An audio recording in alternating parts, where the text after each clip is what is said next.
The chief of the Colorado State Patrol, Colonel James Wolfenberger, says if those Occupy Denver protesters do not begin leaving their camp at 11 tonight, troopers will start working to get the protesters out of there. We are going to be clearing this park, and we are hoping. No, sometime after 11 o'clock, between 11 and 5, that point in time in which it's illegal to be in this park, our goal, our hope, is from a public safety standpoint that we're able to provide an environment where not one arrest needs to be made, certainly not one citation needs to be issued, and above and beyond anything else, nobody is hurt. Earlier today, those protesters said they're not going anywhere. You have a right to peaceably assemble and redress your government for grievances. The police are going to be attempting to disrupt this peaceful assembly. That is the latest word from the police scanner. Repeat, this is a peaceful assembly. Lincoln Park is closed until further notice. Access to the park is by permit only. Persons must remove themselves and all property from the park immediately. We're getting a little more action now, Rick. We just had another police vehicle with a loudspeaker tell people to disperse, saying that they have 20 minutes now to pack up their things and get out of this park. We also have police in riot gear walking now down Lincoln in front of the state capitol. 3:13 is when they're going to move in here. Once you reach Colfax, please turn right and proceed east on Colfax. Children that have been separated from a guardian will be turned over to the City of Denver Human Services. Pets will be turned over to Denver Animal Shelter. So this announcement going out right now telling people to get out of the park. They have 15 minutes to disperse before police come in and start arresting people. Jerry, what's going on right now? Well, this is the announced time that they said that they were going to clear the park. Yeah, and they'll be coming in. I'm seeing some people right here at the last minute trying to pick up their tents. Now these officers are walking into the park right now. Okay. They're walking right toward me, and I am going to get out of the way because they look serious. These guys do have the face protection down. They do have batons. And it looks like now they are going in to the tent area, and they are having people put down their tents, or at least telling people that they need to do that. Police officers, they're shining a flashlight on the tent, and they're telling people to get out of the tent. These people who are inside this particular tent are resisting. It looks like now they have been rousted out. Now they're moving on to I'm watching them go to another tent now. They're at a red tent that has 99% written on the side of it. I'm standing about 20 feet away from them. I'm watching a police officer now shake another tent just to see if anybody's inside there. And we're going over toward where they have a soup kitchen where they've been feeding people, feeding the homeless. I'm trying to look back into the park. They are on the north side of the park now, looking at the tents. And we're seeing the police officers go on to this side of the park now and work on these tents. They did the south side a little bit earlier, as I mentioned, and all those tents are down. And now they're down to the last couple of tents here on the north side. There are people on the sidewalk here chanting at them. We're looking at one of these tents actually has a lot of food and supplies in it.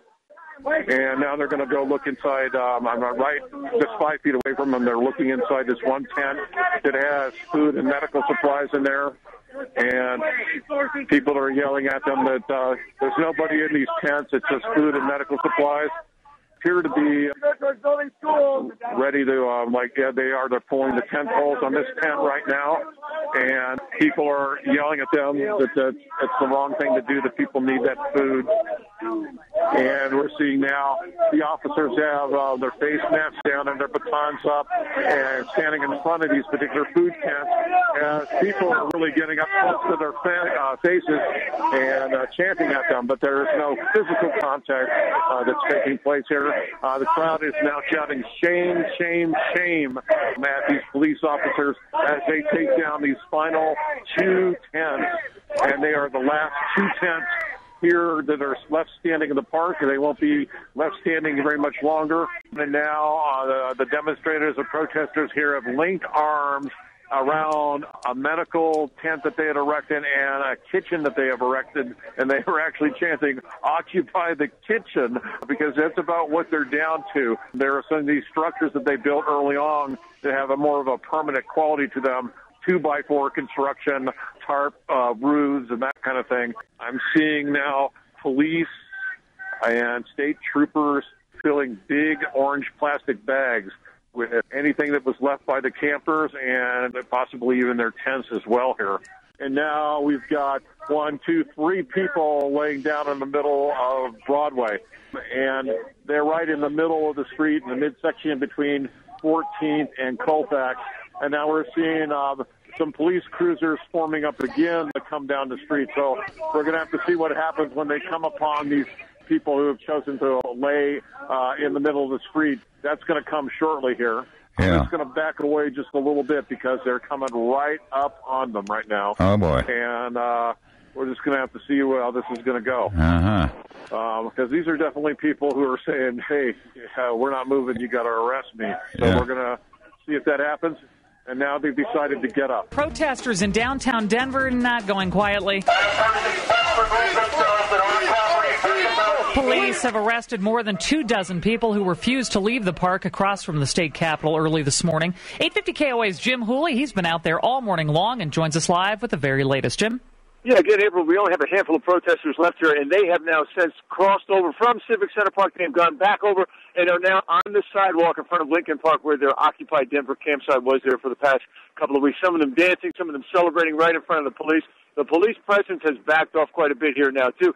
Many of the protesters, though, were moved out here early in the morning, about 3 o'clock in the morning, and at that time, people that we talked to said that they were not afraid of being arrested. All of this really winding down now. The protesters, for the most part, have left. The police, again, have backed off with their numbers. Only a few of them left here around Lincoln Park. And again, about 20-plus protesters under arrest here this morning.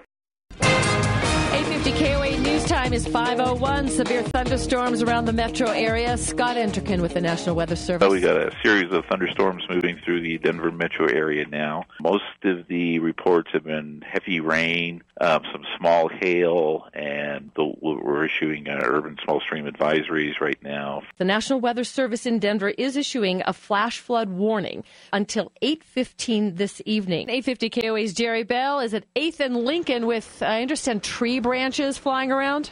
It's unbelievable here right now. We've got heavy rain falling, thunder and lightning, and very strong gusts of wind. Some of the branches from the trees in this area starting to get snapped off. I had one come very close to my car. The water just coming down in torrents right now. Man, I haven't seen a wall of water like that in a long time. I mean, it's just a solid black cloud over Denver, and I put some pictures up on our 850 KOA Facebook page. I'll have more coming as well. But it dropped just torrential rain, and it came so fast that, I mean, traffic is a nightmare right now. All major freeways, I-70 especially. Right now, Susan, I'm standing on someone's lawn right at the corner of Elm and Martin Luther King. Where I'm standing, I'm told about an hour ago there was water. It's receded a bit, but I'm still looking at 7 cars on Martin Luther King that have been abandoned. They got caught in this flash flood here, and at that time, the water had to be up about midway to the doors on these cars. Some of them have water inside the cars.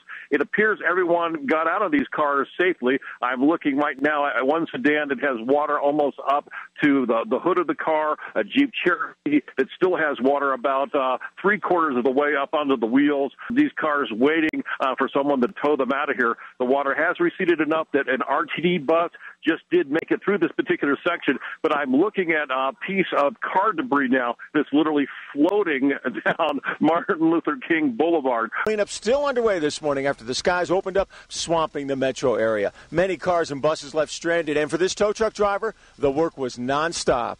Oh, it was crazy. We were out there swimming, basically. People were saying, oh, my car's flooded out. You show up, and the water's up to the roof. Flooded out. The 850 KOA's Jerry Bell is in the Cherry Creek area, and to say the weather's a bit dicey, I guess, would be an understatement. Right, Jerry? Oh, hail has broken loose here, Dave. I'm getting a pretty good hailstorm in central Denver right now. Size anywhere from pea size up to dime size and maybe even a little bit bigger. It's coming down mixed with rain, and it's pretty nasty. It's starting to stick on the grass, seeing it strip some leaves off the trees here. Some of these might be big enough to put a dent in the car. A storm moving through the metro area. I'm in my backyard in central Denver, the hailstorm letting up and now trying to assess some of the damage. There are leaves everywhere in the backyard, on the patio, all over the grass. just everywhere. I'm looking at a geranium plant. The flowers on that plant were beautiful and red earlier today. They've been stripped bare at this particular point. This hailstorm just creating a lot of damage. I imagine that we're going to have to go up on the roof and see if we have any roof damage as well. 8:50 KOA News Time is 8:02. No use complaining about the weather this morning. When it's falling on my head and just making my hair wet. I'm one of those crazy mountain folks that spend all summer waiting for the snow. She isn't one of the thousands of people, though, who lost power this morning when downed trees hit the power lines. XL Energy's Michelle Awayo tells 850 KOA the problems are pretty sporadic, most of them up north in Greeley and Fort Collins, where they got about a foot of snow. With Boulder, we've been working on a problem really throughout the morning, trying to fix it, thought we had it fixed, and it popped back off. So our crews are out there working as fast as they can to try to resolve these problems on a difficult day. Folks in Boulder will have a lot of cleanup to do after this storm moves out tonight. 850 KOA's Jim Hooley is live with a look at some of the tree damage there. It's pretty bad, huh, Jim? Yeah, in April, what's crazy about this now is the snow is actually getting heavier now as we get through the morning. We've got a foot of wet stuff that's come down since about 8 o'clock last night. That, of course, has broken many limbs and hundreds of limbs down all along some of the roadways here in Boulder and on top of cars, too. This guy's car just missed getting hit. I did luck out another foot closer and would have got the front end of my Jeep. But, yeah, I'm fortunate nothing got hit. House didn't get hit. Right now, the roadways are not that bad, just wet and sloppy, but many, many areas of Boulder, especially the Uni Hill area just west of the CU campus, without power this morning. Live in Boulder, Jim Hooley, News Radio 850, KOA. Plenty of downed trees in Denver as well. 850 KOA's Jerry Bell is live in Congress Park. What's it look like there, Jerry? It's getting pretty ugly. As the snow continues to fall, we're getting more tree branches that are falling as well. We've only got about 2 to 3 inches here in the core city of Denver, but we've got a lot of old elm trees, and those are the ones that are really taking a hit. I was just on Elizabeth between 7th Avenue and 8th Avenue, and there's a big, huge limb from an elm tree across the street there. On Detroit Street, where I am now, there is a whole tree branch on top of somebody's car. Unfortunately, it's not one of those big, heavy ones, so I don't think the car got damaged. Every 3 or 4 blocks, you'll see some kind of downed tree limb now in this core area of Congress Park. Reporting live, Jerry Bell, News Radio 850 KOA. KOA News Time 6:02. The Indian Gulch fire has burned more than 200 acres with zero containment near Golden. It has closed roadways, and though no one has been evacuated, Jefferson County Sheriff spokeswoman Jackie Kelly says they're prepared if they have to. And obviously, if the fire moves in a direction where we think we have a trigger point that's been hit and evacuations need to happen, that will happen. Evacuation order has been sounded for this side. That order went out to more than 100 homes and businesses just west of Golden as the Indian Gulch wildfire continues to grow by leaps and bounds. 850 KOA's Jim Hooley spoke to evacuees earlier today. Many of the neighbors here say they are ready to go. They have their belongings and valuables packed just in case the wind pushes the fire in their direction. We live right over the hill, and we have things packed, and the animals are gone, so just in case. In Golden, Jim Hooley, News Radio 850 KOA. Real center of attention right now is just above US 6 because they're doing the water drops with the helicopters. These are big water drops. They've got what they call the heavy helicopter there. When it drops a lot of water, it's enough water that it could dislodge rocks. So they closed the highway down while they're doing this operation. Jerry, what can you tell us? I've just taken a ride up a dirt road. I'm on top of a hilltop right now, and I'm looking at an area where the fire had burnt through, and now what we're having is areas of logs that are left on the ground are smoldering. As the wind rushes through here, that's putting up a lot of smoke. Firefighters here in this particular area have actually taken refuge into their trucks as the wind is coming through here so hard. And on another side of me, I can look, and there's a house up on this hill. It's a big house. It was one of 2 homes that was saved from the fire last night. And you can see a ring of burnt grass all the way around this home. 850 KOA News Time 2:02. Another fire kicking up, this one near Parker. 850 KOA listener Will Parker's at a nearby neighborhood. Looks probably a mile long. I can't tell how wide it is from here.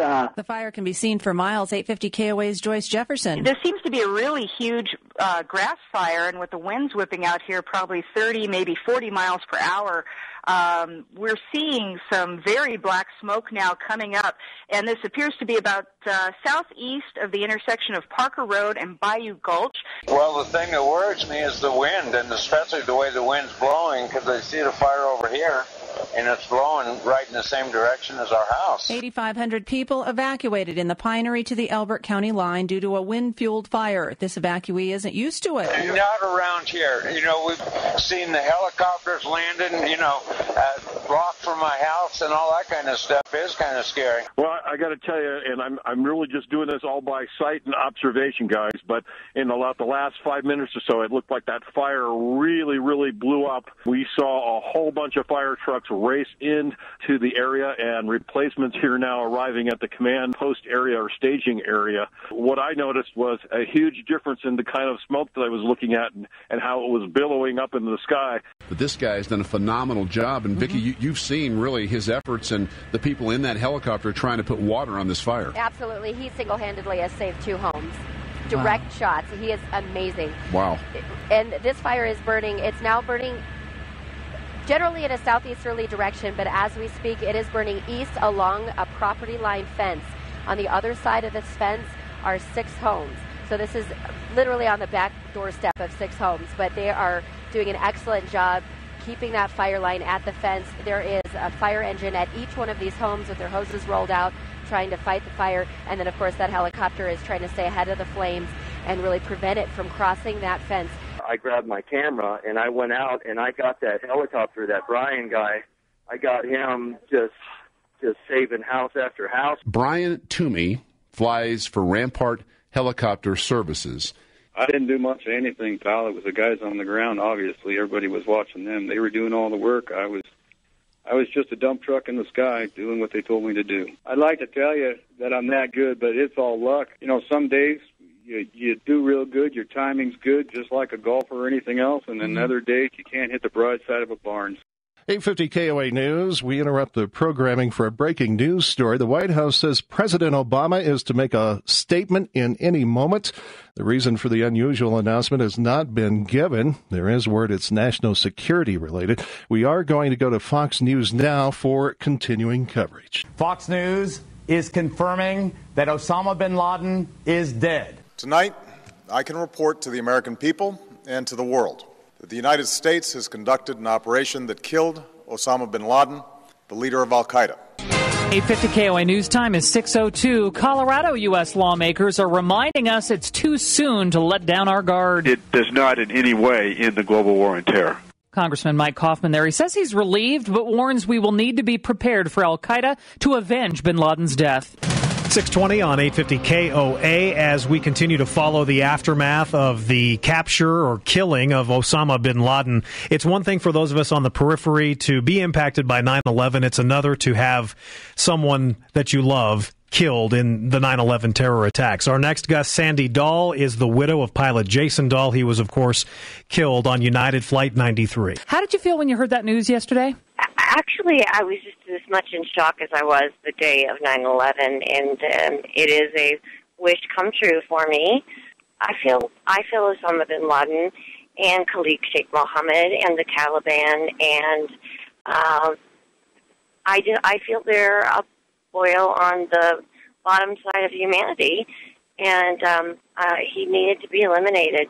He was guilty. He claimed he was guilty. He claimed credit for this, and I feel that he is going to get his just rewards now. At the same time, I'd like to mention I am so proud of our armed forces and our intelligence for continuing to seek and find Osama bin Laden. Are you surprised that this day happened in your lifetime, that we got this guy? No, I'm not surprised. I was actually afraid that he had already died, maybe peacefully somewhere, and they, celebrated and had no reason to tell us. I have no doubt, since President Bush says we want him dead or alive, that they were going to find him. I can close now the book on Osama bin Laden. That does not give my husband back. Or the 3,000 people that died that day, or the horror that our nation looks at every time we watch that video of what happened. Retired Army Special Ops Colonel Jim Reese. He helped capture Saddam Hussein. Remember that, where he was in the hole? Jim is now the CEO of security company Tiger Swan. Good morning, Jim. Thank you so much for coming on. Do you see a lot of similarities between the two captures? Absolutely. But I would tell you, the the beauty of this operation which is just critical, that crossing the border unilaterally. That was a great step and big step by our government to make that call to do a unilateral op to get the number one wanted man in the world. I think the operation last night, I look at it from my aspect. I mean, I hunted him for years. When I retired in 2007, and when I heard the news the other night, I felt like a coach who was watching his team win the Super Bowl. It was so exciting. I sat there till 4 o'clock in the morning trying to suck down every piece of information I could, because it was the exciting time, and it was, we swung for the fence and we hit the home run, and kudos go out to all those folks who did that. And tonight at Colorado Christian University, Sarah Palin headlines an event to pay tribute to our troops. The Tribute to the Troops benefit will raise money for TAPS, a charity that provides aid to families of fallen soldiers. That event has been a sellout for weeks now, with Sarah Palin as the headliner tonight. The tribute taking on even more significance, of course, with the word that Osama bin Laden is dead. So far, Sarah Palin has only commented with a message on Twitter praising our troops and intelligence services. How was the most wanted man in the world able to avoid detection, living in comfort in a mysterious super compound in plain sight? Some of the stranded people have been here for 3 to 4 days. Many are poor. We have to sit here. I have no money. I'm on disability. While Greyhound has provided some food and room vouchers, many are sleeping on the cold tile floor of the station. It's not pretty. This place messed up. The bathroom's messed up. Some of the passengers say all they've had to eat in the last few days is a sandwich. As to when they can get out of Denver, no one seems to know. Okay, maybe 6:30, maybe tomorrow morning. Who knows when? In the crowd, this elderly woman is shaking as she leans on her luggage. You're almost ready to cry. Yeah, it's frustrating. Jerry Bell, News Radio 850 KOA. Stranded passenger Nate. Since Monday, they've not mopped the floors. It's covered with salt and mud. They expect people to sleep here. The doors get locked between 12 p.m. and 6 a.m., locking all these people in together. There's about 4 convicts that have just been released. We got kids running around here. The facilities are not being cleaned. There's people in the bathroom smoking crack, shooting up heroin. Just amazing stories coming out of downtown Denver and the Greyhound bus station. The supervisor snapped on me. I just asked her a question. I wanted to know, can I get a refund on my money, or can I get some food or anything? And she snapped and walked away. The babies in here crying. You know what I'm saying? They ain't even feeding them right. This place messed up. It's cold out here. It's worse than a nightmare. This has been the most miserable last 3 days of my life. This is Colorado's Morning News on a Thursday. Glad you're with us, and welcome online at 850KOA.com. Jim Ratu is with the Mile High chapter of the American Red Cross. Tough to hear those sound bites, Jim, and hear that people are suffering right here in downtown Denver because of weather elsewhere, isn't it? Yeah, it's hard to believe. I mean, obviously the blizzard held up a lot of routes, especially going to the Midwest, St. Louis, Chicago, Indianapolis. And those people got stuck. So good for you guys for alerting us. I think it was your own Jerry Bell who tipped us off and broke the story. So, Jerry did a great job, but we don't want to pat ourselves on the back anymore. What the fact of the matter is, deplorable conditions, I think some would say. Yeah, I was down there last night. We went by and we dropped off cots and blankets to make sure that they weren't sleeping on the floor again. It was bad. I talked to a single mother with a 14-month-old kid, and she had been eating Ritz crackers for the last couple days, and we made sure that she had a good meal. Yeah, I think that was the same mom that was warming her baby's bottle of milk with the hand warmer in the bathroom. It's just unbelievable that this is happening before our very eyes. And what's more unbelievable to me as an outsider is that it took so long to find out about this problem. What have you heard from Greyhound as to why they didn't ask for your help sooner? Well, we don't actually know why we weren't alerted sooner. Usually this actually happens maybe once a winter. That their buses get stuck and people spend the night. And so usually they're pretty good about alerting us. This time we found out from Jerry and not them. So we're going to follow up on that too and figure out what communication didn't happen and what we can do better in the future. I mean, I still can't get past the irony that it's right across the street from one of the nicest hotels in Colorado at the Ritz-Carlton. Obviously, you are not responsible for every single passenger there, but in any way, do you think Greyhound dropped the ball in Denver? No. In fact, we have been handing out food vouchers and warm meals since Monday. We had a small group of passengers. Monday was when the passengers started to become staying at the station, and yesterday actually was when the majority of passengers were there. And we've been handing out food vouchers to use at our restaurant that's located on property there since Monday. We've also been handing out hot food.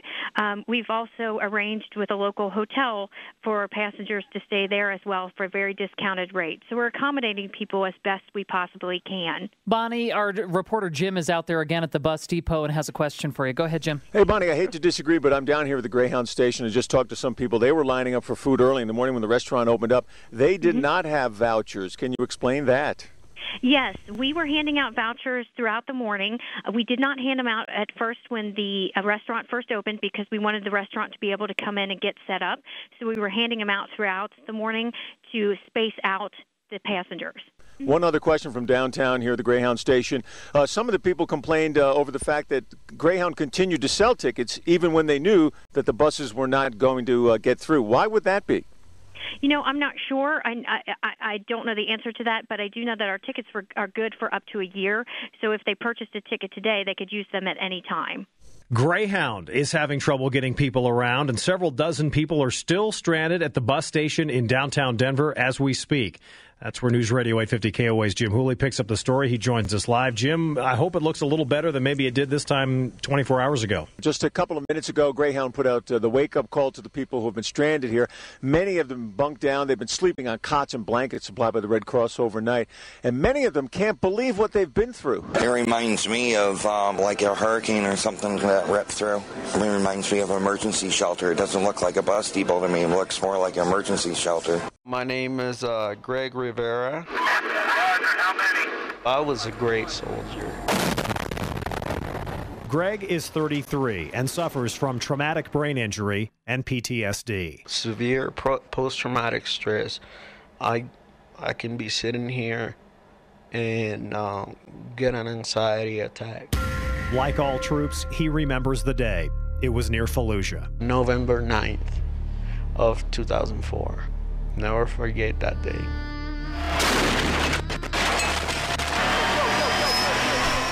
We hit a mine. My driver got killed. The guy behind him got killed. Roger that. We have him in sight.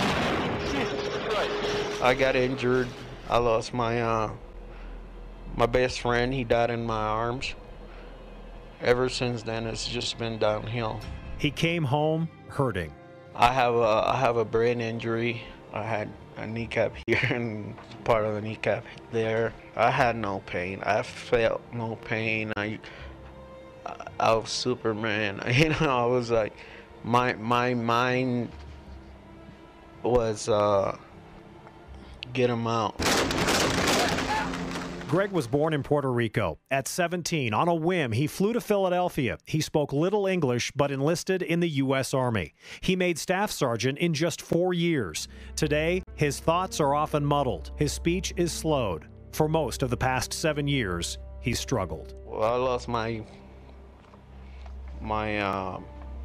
marriage. You know, I have 5 kids. He'd never been so low. I was pretty much homeless in a car with my kids. Every day, my first thought is, am I gonna have a roof for my kids? Greg then came on the radar at Operation TBI Freedom. If it wasn't for them, I don't know what I would have done. He's getting the help he desperately needs, but even with assistance, it's difficult. It's sad to say, but I don't feel useful anymore. Memory loss is a huge obstacle. I forget things, you know, things that I did 3 hours ago. But he does remember something he saw daily as his unit would pull out of their dusty post in Iraq. There was a sign that said, "Is today your day?" That was, you know, basically telling me, we don't know if you're gonna come back. In the back of my head, I knew that. But I didn't need a sign, you know, reminding me that. Gunner! I want to get down! My girlfriend, Maggie, it's almost like I'm her baby. Even with successful TBI programs behind him, some days are almost too hard to take. I haven't given up. I'm pretty close to tell you the truth. I'm pretty close. When I lost my my career, it was the worst thing for me. I was going to do 20, 30, 40, whatever they let me do.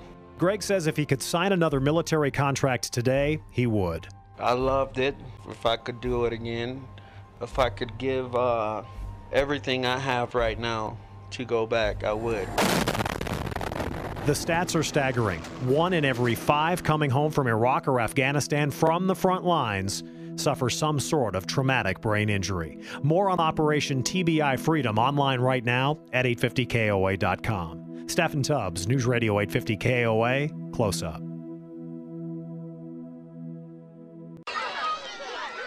Here at Summit View Elementary in Highlands Ranch, school starts this week for all but about 10 students. Those 10 will instead be attending private or religious schools this year as part of Douglas County's voucher experiment. Once we put public dollars into the hands of private institutions, there is no accountability. Cindy Barnard is the president of one of the groups suing Douglas County, Taxpayers for Public Education. The statement that I continue to hear, it's my tax dollars, I get to take them with me wherever I go, I disagree with that premise. Tax dollars do not come with names attached to them. Here at Summit View, that per-pupil tax loss could reach more than $45,000, which Barnard says will be felt in the classroom. When our board says, we've got great schools, but gosh, let's send our money to private schools, to me, that slaps our administrators in the face, and I'm afraid we could start losing, and we have lost some very strong administrators. Cuts like a knife. The voucher idea was first floated last fall when the current board was voted into office, and Barnard says she thinks it's part of a bigger national agenda. It is outside special interests that are putting their noses into public education and, in essence, influencing the direction of Douglas County schools. But Douglas County School spokesman Randy Barber says that claim is bogus. The district doesn't have some, conservative, mandate. We believe that we are doing what's in the best interest of our students, and that's providing as many choices as possible. Don't you feel like parents maybe have enough choices, though, already in Douglas County with, 11 charter schools and magnet schools and tons of neighborhood schools? We're all about choice in Douglas County. Absolutely. We are proud of our schools. We know that we have some of the best schools in the state. What we want to do is make sure that we open up every avenue and make sure that any student in our system is able to find the best educational niche that they can. And Barber says this program is far from written in stone. 500 formerly public school students and 21 private or religious schools are involved in the pilot, and he expects to see some tweaking as it moves forward. Being a pilot program, we are watching it very closely. We want to make sure that this is, in the best interest of all of our kids. We believe that choice is the right thing to do for kids. But we will be looking closely, and we've already, in our program, structured in ways to help, neighborhood schools. The 3-day hearing starts tomorrow, and 850 KOA legal analyst Scott Robinson says it's a tough case. It's almost impossible to predict how the courts will rule here in Colorado. He says one issue the judge will have to look at is the separation of church and state, since religious schools are involved. But there are potential problems, he says, with private schools, too. Arguably, the use of these vouchers to pay for private schools violates yet another part of the Colorado Constitution and a legislatively enacted Finance Act. There are currently 10 states that have some type of voucher program in place, but Douglas County's would be more sweeping than most because it involves religious schools. Robinson says, make no mistake about it, the eyes of the nation are on Douglas County this week. April Zesbaugh, News Radio 850, KOA.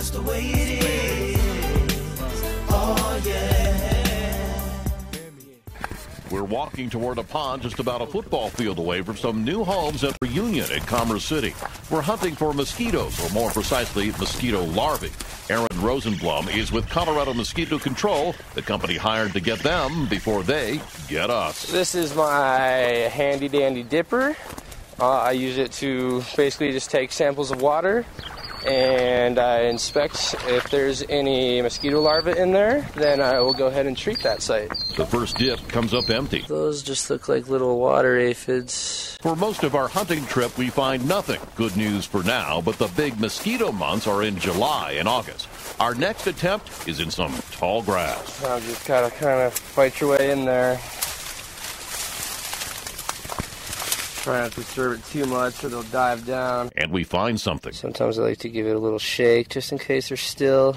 Get them to move around for me. Oh, yep. Those guys are going to be pupas. And those guys are placed in a sample container. And put these in my sample jar. Take them back to the labs. The labs will do many things, including identify the kind of mosquitoes we're dealing with. Certain types are more likely to carry the West Nile virus.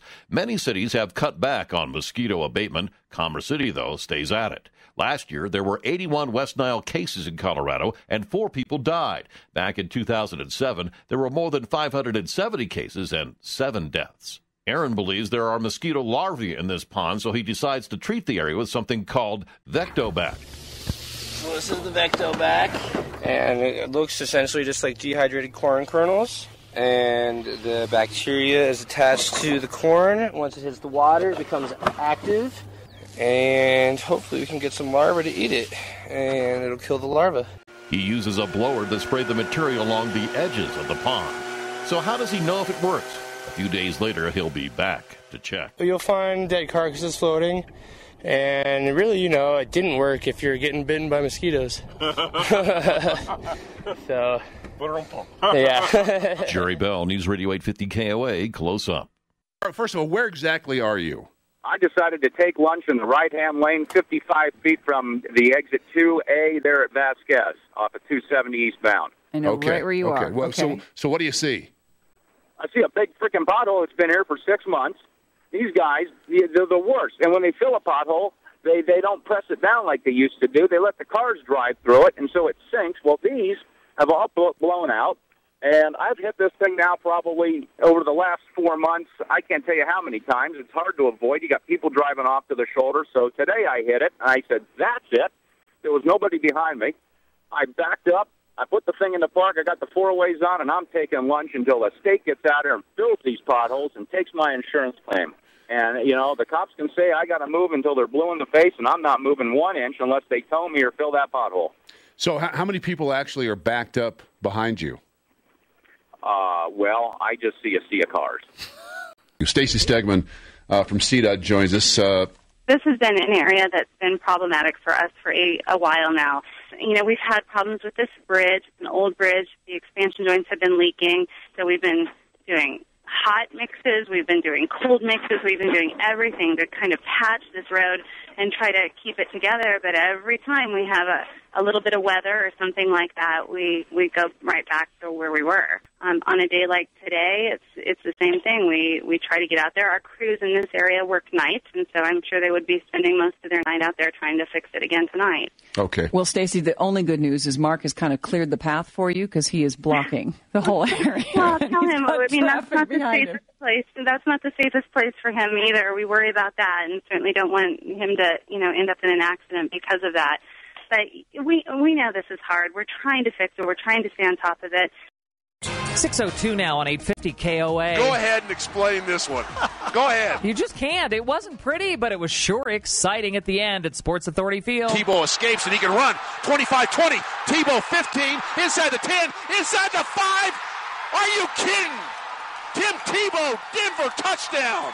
Tebow's QB scramble with less than a minute to go gives Denver a 17-13 win over the New York Jets. Coach McCoy, mixed it up between some different empty QB runs, some empty passes, just spread it out and, let me see it. And, if I got it, I was going and try to hit a pass, or two. And if they, came upfield, then, we're just trying to fight and claw to get whatever we could get. But the defense overall was why the Broncos were in a position to win it. That's how you got to play as a team. That's how the good team win. That's how you become a good team. That's how you go on a winning streak. And we've been able to do that in the last 4 or 5 weeks, and we just got to continue to believe and continue doing it. Mario Hagan there, who says it's fun playing football right now. The D was all over Mark Sanchez, sacked him 3 times. The Broncos are at San Diego 1 week from Sunday. Could be a tough matchup. We'll have more in sports at 6:10, and Tim Tebow joins us at 8:20 this morning. 3 people are now facing charges for that deadly crash almost 2 weeks ago that killed 2 teenagers in Wheat Ridge. Let's get the latest on that live. 850 KOA's Jim Hooley. Jim. Stephen, the accident happened in Wheat Ridge, but police believe the teenagers were partying prior to that wreck, and they were at a party earlier in the evening at an apartment in Lakewood. 3 people now facing charges for supplying them with alcohol at that party. Facing charges are 18-year-old Jerry Sanchez, 22-year-old Tish Bland, and Julius Suarez. Lakewood police say he's 26 years old. All could be charged now with contributing to the delinquency of a minor, if not more.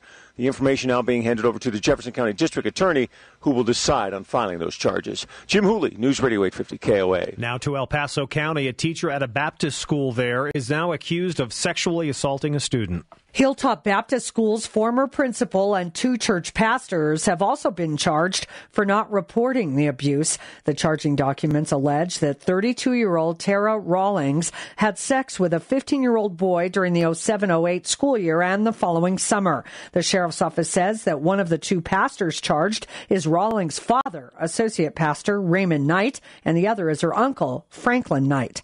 Kathy Walker, News Radio 850 KOA. Occupy Denver is back at Civic Center Park this morning, and that concerns nearby business owners who say that they're starting to feel the effects of that movement in a negative way. Bernadine works at a hair salon across the street. I'm one of the 99%, but now they're shutting down my business. You know, our books are slow. Why? Because of this. Mayor Hancock sounding a bit frustrated with the protest.